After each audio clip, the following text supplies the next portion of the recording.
South India shopping mall ప్రముఖ సినీ తార కుమారి శ్రీలీల గారిచే December 12న గొప్ప ప్రారంభం.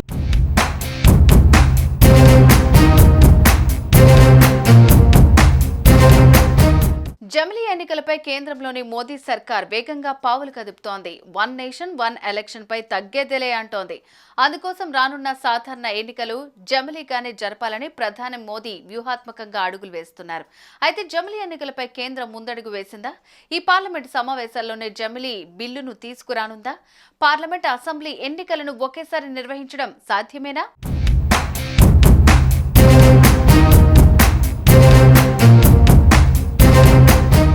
జమిలీ ఎన్నికలకు కేంద్ర ప్రభుత్వం సిద్ధమైనట్లు తెలుస్తోంది. ఆ దిశగా వేగంగా అడుగులు వేస్తోంది. 2027లో జమిలీ ఎన్నికలు జరిగే అవకాశం ఉందని ప్రచారం జరుగుతోంది.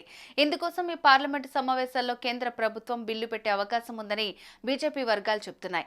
ఇప్పటికే రామ్నాథ్ కోవింద్ కమిటీ ఇచ్చిన నివేదికను కేంద్ర మంత్రివర్గం ఆమోదించిన నేపథ్యంలోనే ఈ సమావేశాల్లోనే ఉభయ సభల్లో బిల్లును ఆమోదించుకుని జమిలీ ఎన్నికలకు సిద్ధం కావాలని కేంద్రంలోని బీజేపీ ప్రభుత్వం భావిస్తుందట. ప్రస్తుతం జరుగుతున్న శీతాకాల సమావేశాల్లోనే వన్ నేషన్ వన్ ఎలక్షన్ బిల్లును ఎన్డీఏ ప్రభుత్వం ప్రవేశపెట్టవచ్చునని నివేదికలు పేర్కొంటున్నాయి.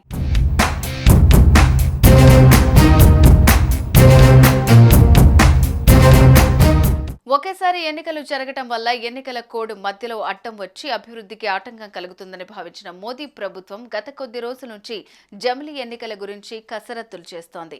మిత్రపక్షాల్లోని పార్టీ అగ్రనేతలతో కూడా చర్చించి జమిలీ ఎన్నికలకు వెళ్లాలన్న నిర్ణయానికి వచ్చినట్టు తెలుస్తోంది.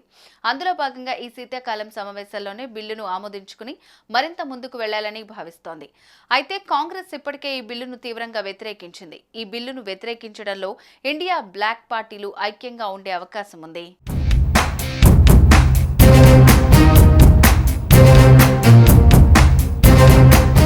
పార్లమెంట్లో రాజ్యాంగ సవరణకు కూటమికి అవసరమైన సంఖ్యాబలం లేదు. అయినా ఈ బిల్లు ఆమోదించుకునేందుకు ముందుకెళ్లాలని మోదీ భావిస్తున్నారు. ఇక్కడ ఈ జమిలీ ఎన్నికలకు 47 పార్టీల్లో 32 పార్టీలు జైకొట్టినట్లు తెలుస్తోంది. అంటే 13 రాజకీయ పార్టీలు ఈ బిల్లును వ్యతిరేకించాయి. మరోవైపు ప్రతిపాదిత బిల్లుపై ఏకాభిప్రాయం సాధించాలని బీజేపీ ప్రభుత్వం లక్ష్యంగా పెట్టుకుంది. క్షుణ్ణంగా చర్చించడం కోసం జాయింట్ పార్లమెంటరీ కమిటీకి పంపవచ్చునని సమాచారం. అన్ని రాజకీయ పార్టీల ప్రతినిధులతో జేపీసీ చర్చలు జరపనుంది.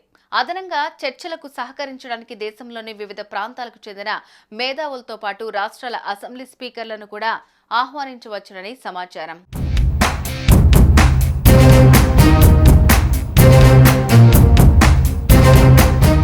దేశంలో ఏకకాల ఎన్నికలు నిర్వహించాలంటే ఆర్టికల్ 327 సహా పలు రాజ్యాంగ సవరణలు అవసరం.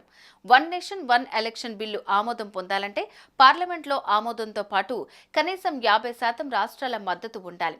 సాధారణంగా పార్లమెంట్, అసెంబ్లీ ఎన్నికలు కేంద్ర ఎన్నికల సంఘం పరిధిలో ఉంటే స్థానిక సంస్థల ఎన్నికలు రాష్ట్ర ఎన్నికల కమిషన్ పరిధిలో ఉంటాయి.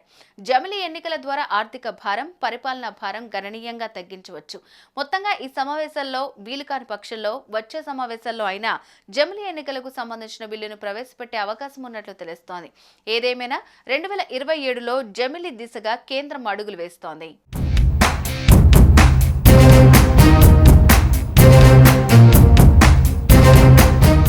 సుమన్ టీవీలో మీ పర్సనల్ అండ్ బిజినెస్ ప్రమోషన్స్ కోసం కింది నెంబర్కి కాంటాక్ట్ చేయండి.